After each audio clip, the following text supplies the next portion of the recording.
Hi guys, for today's video, at dahil nga malapit na yung pasukan guys, ipapatreatment natin ang buhok ng aming munting prinsesa.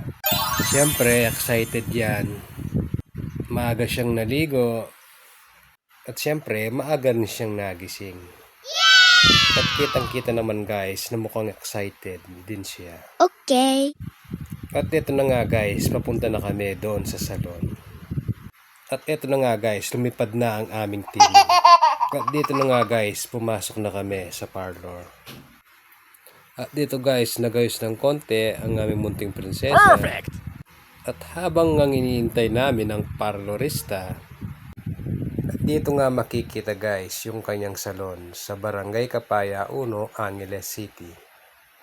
Kung gusto nyong budget friendly at quality na services, subukan nyo si Baprons Enyo sa salon. Wow!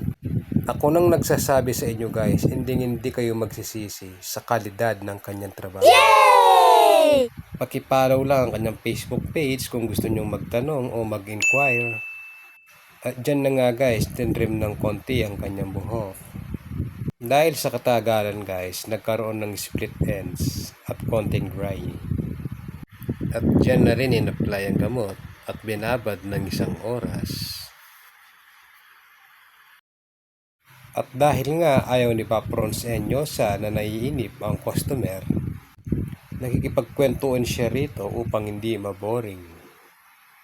At dahil nga palakwento rin ako, siya ang nahinip sa akin.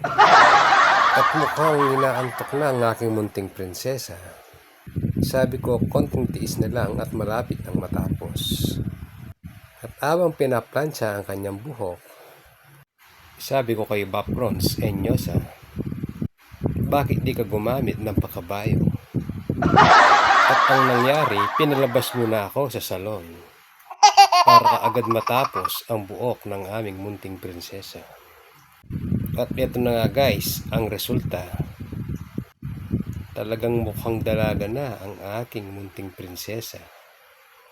At ready nang pumasok sa school. At ito na nga guys, ang tunay na resulta. Wow, sana all. Thank you for watching. Bye-bye!